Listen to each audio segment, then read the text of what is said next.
Welcome back to the Inside Texas YouTube channel. I'm your host for this Monday show, as always, joined by Nash Talks Texas here to talk about the Texas Longhorns after pretty much a thrashing 55-0 over Sam Houston. Must-have game. Before we get into that, of course, go over to InsideTexas.com to get the best information about the Texas Longhorns, whether it be football this season, basketball as that's coming up, or baseball and that comes back around. Right now, you can get Inside Texas for $1 in your first week and get a full year of access to The Athletic. It's the best deal right now in sports and in college sports in general, and you get all the Texas Longhorn needs as well as The Athletic. Nash, it's good to be back. This is probably the most positive show. There's your $1. This is probably the most positive show we're going to have to start the year. We learned that my mic and my camera on my phone is better than my laptop, and the Texas Longhorns finally won a game convincingly. It's a great day today, isn't it, Nash? We got Texas baseball coming up too. I mean, like, Yeah. what a show, man! What a show! This is a great time to be alive. Yeah, so as always, we start these shows with our players of the game who we thought really popped out on the screen. And I think it's pretty clear who on offense was going to be for both of us, even though there's some guys who, like you can see our honorable mentions, each have a wide receiver. Arch Manning has to be your player of the game, right? 80% on target rate is what Nash has down here, 14.7 yards per attempt. You saw him complete 18 of 21 passes for 309 yards, 5 total touchdowns, 2 on the ground, 3 in the air. And when I think of the 2 touchdowns that most made an impact on this game, it was the one which our producer Connor, Texas Homer, loves to talk about on his Twitter with number 6, Antavius Fish, that kind of hype up after, as well as the deep ball to Ryan Wingo, who I have down here. Nash, what do you think was clicking so well for Arch? Because it was just a different, new style of play for him today. Honestly, I just think that he really got into a rhythm mentally, and like early on, he kind of there was a couple throws that were diving down, right?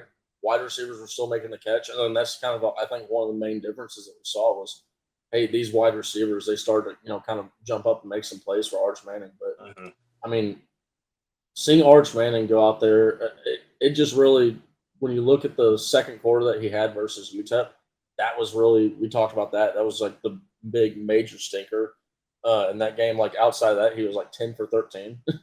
So he's like a 70% accuracy quarterback out in the other 3 quarters for UTEP versus UTEP, but that one quarter just drags everything down where he has like a 44% completion percentage.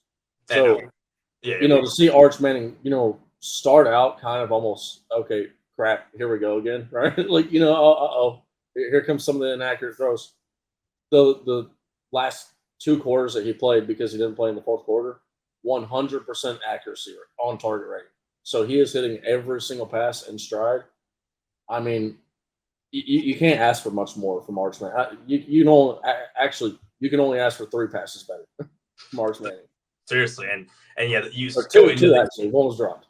Yeah, that first drive was the only one where you really saw, that first completion was definitely low to DeAndre Moore. The other one to Dalen McCutcheon was a little bit shaky. Screen where you're like, almost got maybe a better team tips that. But after that, and the run game really helped him, was all sailing. We're going to talk a lot more about him on the show. Let's get to the defensive side of things where 2 players in the secondary that we each pointed out. Jelani McDonald for you had that leaping grab, that pretty awesome interception.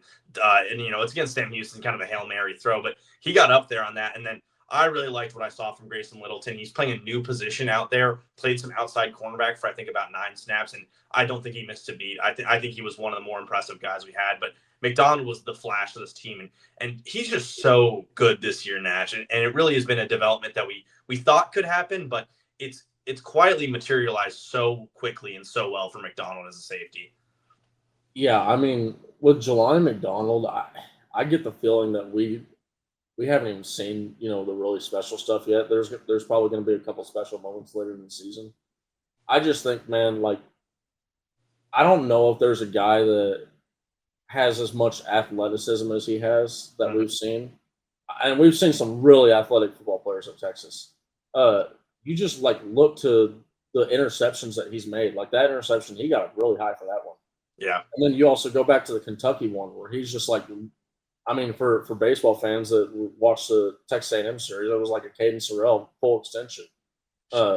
So, I mean, when it comes to making athletic plays in football, Jelani McDonald, he's been at the top of some of the recent Texas players. Yeah, and we had a pretty quick start press conference today, but he talked about Jelani and the development. He came in as a linebacker to Texas, and then for a little bit of time they wanted to play him as a cornerback, maybe as a slot guy, and then it took that Washington game for them to get torched over top all game by two eventual NFL players to say, "Hey, this guy's a safety," and just in that year and a half's time, he's really developed into quite the player. We last players to bring up DeAndre Moore and Ryan Wingo really quickly. It feels like the best overall wide receiver game we've had. Parker Lewis did really well week 2, had the big explosive 83-yard touchdown, but having more back was just so important for the underneath. And you finally saw Ryan Wingo not just making some plays, but making really, really big plays and doing it himself more than anything, making the play that's a Ryan Wingo play, not just Manning puts in a good spot if the play call comes of it. But what difference did having more make out there in this game? Having more out there, I think that really also both this kind of goes for both these guys, because when things haven't been going their way, they're not out there pouting around, right? Like there was that photo of DeAndre Moore looking pissed off after the Ohio State loss, and I think that that's just because he knows that they could have beaten Ohio State, and they kind of got in their own way a little bit, and that some of that's on the wide receivers. So I mean, it's just it's one of these deals where I love to see these guys. They're not getting jaded, right? They're still it's the culture that we talk about all the time. Culture, cliches, all that stuff.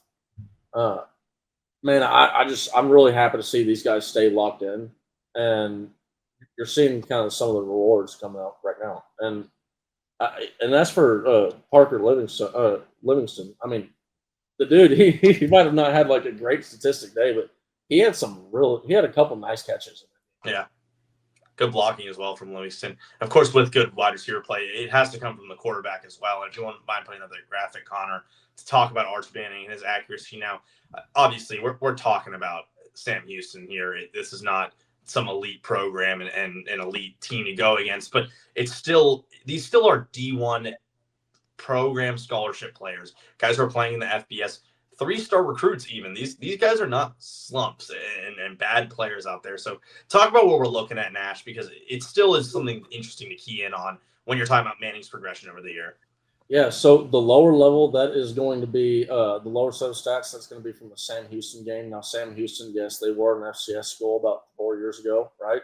But, they're not an FCS school in 2025, and they aren't ranked like 110th for out of FCS schools, and maybe a little shot at Oklahoma there. We'll get back to that in a couple of weeks. But the top set of statistics that you're looking at, that's the game that everybody likes to point at. That's the game that you've heard Brooks Austin say, "Hey, we need Arch Manning to look like that." Well, hey, Arch Manning did look like that.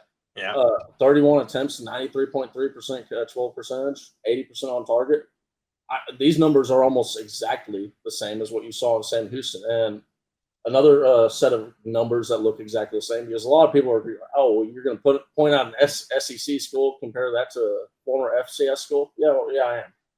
If Homer can pull up the comparison graphics with the two schools, as you can see, these stats are pulled from 2024, where Mississippi State, this is September 26, 2024. Mississippi State, you can argue Mississippi State was a worse pass defense than the Sam Houston State team that Texas just played against. Now, you could have the argument, hey, well, we haven't seen Arch Manning do this against good teams. Is he just, is he a bad team merchant? We'll see, but we're gonna have that a question answered pretty soon here with Florida and Oklahoma.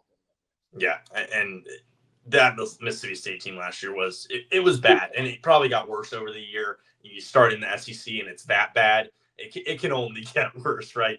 But this is, our own Eric Naleen talked about this, and maybe I can't exactly use the words he was using in his article, but he talked about what this game really was for Texas. And it wasn't just that they were like getting over a hump or anything. It was, this is kind of the season reset, the season start. You get your bye week after this game. You get to start SEC play. And it was off the way this season started. And part of that maybe was just because you played Ohio State in week 1 instead of week 2. And that's not to say that week 3 wasn't the worst game that Texas played. It probably was the worst game Texas played, all things considered, against UTEP. But the way that they are able to bounce back from that bad game into, yes, Sam Houston, but a really, really, really blowout performance against Sam Houston. It was completely done within the first 2 to 3 drives of the game. And that's something we haven't seen this team do yet. So that's why you have confidence in what Arch Manning can do going forward. You have confidence because the run game was actually good and efficient, and they were blocking well for it. And again, it's Sam Houston, but they weren't doing it against UTEP. We're just talking about getting the baseline amount of things that are good from this team that you weren't getting in the past 2-3 weeks. And that's why there's more confidence coming from this team. That's why you're seeing Arch Manning exude more confidence on the field. Maybe why he's flexing on some lower level linebackers. But yeah, I was gonna say. I mean, I was just gonna add in about the rush because that's a great point about the rushing. When you look at the running, yeah, Arch Manning did have the 2 touchdowns. Those were very short. Every time that we used Arch Manning, it was really short yardage situations. It was not a deal where, hey, we're relying on Arch Manning to go and get us all of our yards like we have in the previous games. Yeah. The rushing attack was largely on the running back's shoulders, and they did their job. So you got to give credit where it's due. Yeah, I think the trio of Clark, Gibson, Simon, if I'm doing my math correctly, had about like 4.9 yards per carry or something like that, closer to 5 even. So you're talking about a group that's not even your 1 or 2 at the running back position having a good day. So yes, you kind of have to take everything that happens with a grain of salt. But if this Texas team was the one you saw week 2 after that Ohio State loss, you'd have your expectations pretty skewed crazily for how the rest of the season is going to go. And I do think that when you come out of the bye, you're not playing a night game, which has just been announced, 2:30 versus Florida, and you're also playing a Florida team that's not just 1-3, but I mean this offense is it's not firing at all. It's DJ Lagway's throwing interceptions. Billy Napier is still calling plays for some reason. He might be out the door after the Texas game, depending on how that game goes. So the Longhorns are in a much better spot this week than they were the past week before that. We're going to take a quick break, hear from Josh Holden before we get back into some more about the defense and other players on this team. Quick timeout. If you have a move coming up in the Dallas area, put real estate agent Josh Holden in your starting lineup. He's a UT grad, a lifetime Texas Ex, and he scouted every inch of the Metroplex. From Highland Park and Preston Hollow to Uptown and Old East Dallas, Josh Holden knows the market, and he's going to match you with the perfect home. On top of that, he has years of experience in commercial property management, so he has the playbook for contracts, curb appeal, and everything in between. Bottom line, Josh Holden is an easy win. He is reliable, savvy, and he helps you close with confidence. Reach him at josh@joshholdenrealestate.com, or you can call or text 972-917-8081. Contact info is in the description. Nash, you've been someone who all offseason was pushing this narrative that this Texas defense can be better than the defense that happened last year. And I was someone who, after the Ohio State game and through the past 3 weeks, has been consistently saying this is the best defense in the country. I have a very strong conviction that is how this team is going to play throughout the year. And Ohio State may be number 2 or they may be number 1. We're talking about 2 of the best playing in that game to start the year. So this defense is really just what's going to drive this Longhorn team going forward. And did it for me, Connor. Bring up this graphic. Nash, talk to us about what we're seeing here and where the defense is looking at going forward through the rest of the year. Yeah, I mean, last week we talked about, hey, these numbers, they may not look like an elite defense right now, but not everybody has played in Ohio State, right? Mm-hmm. And now that you're in week 4 and starting to get into week 5, right, teams are starting to play a higher level of competition. And the fun part is a lot of these teams still haven't played an Ohio State level team. I mean, there's only just by the amount of teams that there are in the top 10, you're not going to have that many chances for games against top 10 teams this early in the season. So as the season goes on, as conference play starts to come in, you're going to start to see our numbers, even if they, aren't necessarily getting better, the ranking is going to jump forward and get better. And it's one of these deals where this defense that we have under Pete Kwiatkowski, it's this wonderful little scenario where, hey, you got your really established starters, right? And this has been a thing that's been working all towards this for probably 3 to 4 years now. I mean, you got look at the Jade Barons, right? The Baron Sorrells, right? Those guys, they became the established stars. Now you have them as your established, hey, these are our guys that we're going to, hang our hat on. Now you got some, really talented freshmen that would be starters like that. at other schools, but maybe they were getting put in too early, right? Yeah. Now, by the time that these guys down here move up to established starters, you have so much trust in them to be able to do the correct things and be in the correct spot, right? Where, hey, maybe every once in a while you'll get a guy like a Grayson Littleton, who there was a little bit of a need, a necessity, just because some of the guys maybe didn't want to play the nickel position, right? And Grayson Littleton was more than willing. But every now and then you're going to see like an Xavier Worthy is a great offensive side of the football example. You're going to see a freshman kind of just go, okay, you know what, my talent, I'm going to be really trusted as well from what I've done in practice and fall camps, and I'm going to prove myself in the games early in the season. But we're just in this wonderful spot where we don't have to force talent to play early on. If the talent can play, the talent is going to play, and we've seen that with like Grayson Littleton. Yeah. But a great example is a Jonah Williams, right? A Xavier Filsaime. We don't have to play these guys early on, and then we're going to look up in 2 to 3 years and go, oh, yeah, crap. Yeah, those guys are studs too, right? They just hadn't been playing because, oh, yeah, there's a Michael Taff, a Jelani McDonald from Derek Williams Jr. But it's just going to be a continuous reloading cycle of, hey, we already got our guys. We've been training them for 2 to 3 years, and then now they're ready now. Yeah, and now they're ready for the prime time. So it's just I think we're gonna have a really elite defense as long as we have Pete Kwiatkowski and good at recruiting in Texas. Yeah, and you've gone through that churn to start the year where you play a really tough, load up your whole defense and their plan for the first game, and then 2 through 4 where you're not even the focus. They're just getting players out there on the field, getting you healthy. Weeks 2 to 4 are an offensive thing at this point with this team. So one part about this SEC schedule that Texas is going into is you're playing 8 teams. I would argue the 4 you play next, which is Florida, Oklahoma, Mississippi State, and Kentucky. I might have had those 2 flipped, but those are the 4 teams. I think they're the 4 worst offenses you're playing of the 8 that you're in. I think Arkansas and Vanderbilt probably have better offenses than Oklahoma. I feel good that Georgia and A&M do. Oklahoma's can be pretty one-dimensional with the running back run game. The general run game isn't very good. You cut off their best pass catchers, and which this Texas secondary can do, and they're getting very one-dimensional with the way they play. So I think the Longhorns not only look good right now, but they're going to look really good in like 5 weeks when maybe this Texas team is 4-0 in those games. Even if they're 3-1, it's probably not the defense's fault that they're going to be 3-1. So I'm very, very interested to see how this looks after Florida, after Oklahoma, before we get into Vanderbilt in the November games, because that's what this defense is going to look good. Before we head out, Nash, I do want to ask you about some of these positions that are of intrigue for this Longhorn team, because Steve Sarkisian said that this bye week is a great time for defensive backs and running backs to get healthy. It's a good time to figure out what is working, who should be added into this rotation more.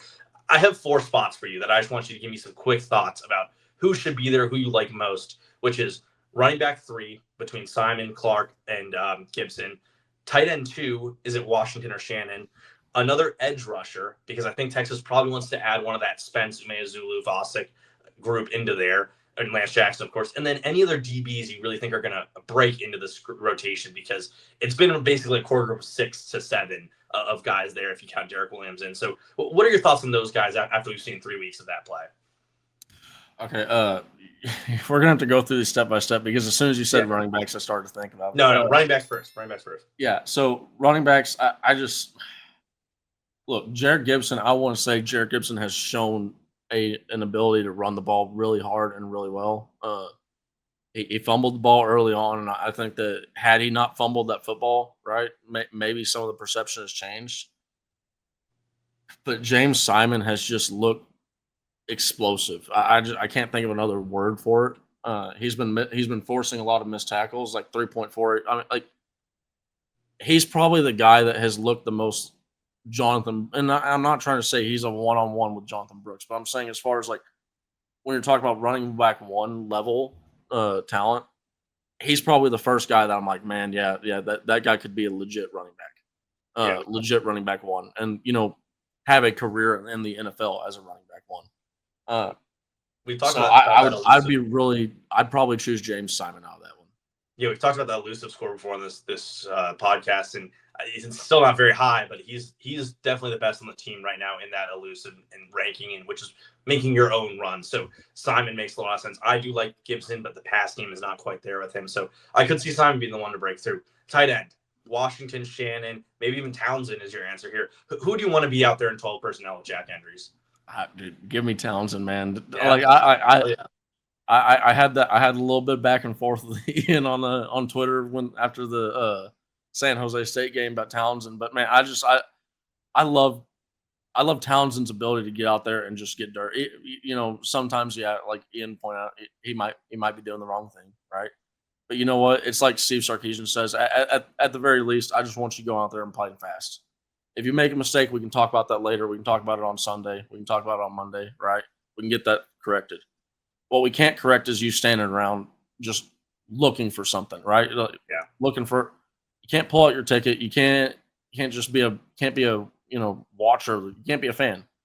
And man, Nick Townsend. Not only is he out there looking for blood, he's dealing it, man. And he's he had a really crucial block.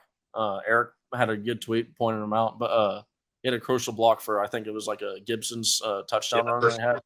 So Townsend's obviously making an impression, getting in on the field early. But out of those, I would have to say probably Townsend, just because of the blocking. But Jordan Washington's been looking pretty good too from the pass catching side. I think Washington would be my pick a little bit with just the experience, and if they do think he's at the level of blocking that Townsend's at, which he should be past that in theory with an extra year of playing time.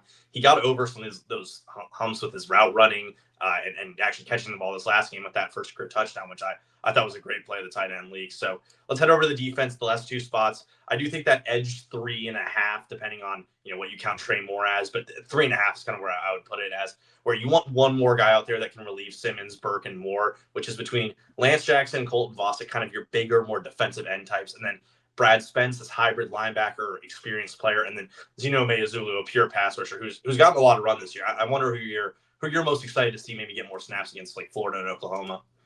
Look, I'm a noted Colton Vasek lover on the Twitter, okay, on the Twitter sphere. Big time Colton Vasek fan, but dude, give me Brad Spence. Yeah, Brad Spence has been looking like I use animal for Colton Vasek in the past. Brad Spence has been playing like an animal, swallowing dudes up behind the line of scrimmage. He's lighting up the tackle. Like, there's been a couple times I'm like, man, he's almost my honorable mention in our players of the game graphics. So, seeing him get out there, get some sacks, get some tackles for loss. This is a dude that he was one of Arkansas's high level defenders. And he was one of our portal grabs that were like, hey, this is a really nice grab for Texas.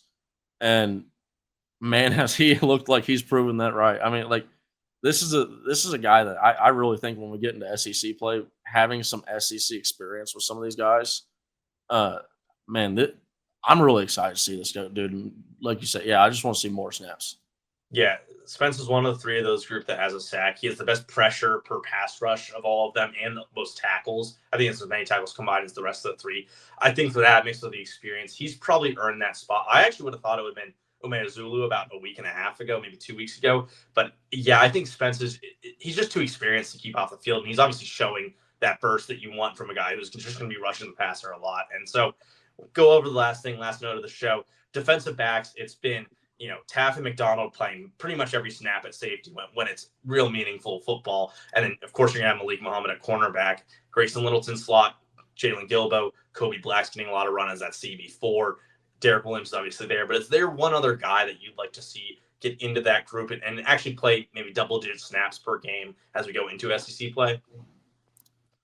Probably Derek Williams Jr., Mm-hmm. just because what we've seen in the past, like the experience. I think that we're going to, want to rest our, lean against that experience as we get into, some of these really, meaningful games. And also, I mean, he's gotten some turnovers in the past. I mean, honestly, like between him and McDonald, those are the two players I was most confident in getting turnovers this year. So, forcing the issue on the turnovers. So it's going to be really interesting to see. I kind of, wonder what the decline in his snap count has been a little bit. But, I mean, Derek Williams Jr. He's still a guy that I think that Texas will have a lot of confidence in moving forward. But Well, he did enter the year coming off of a season-ending injury yeah.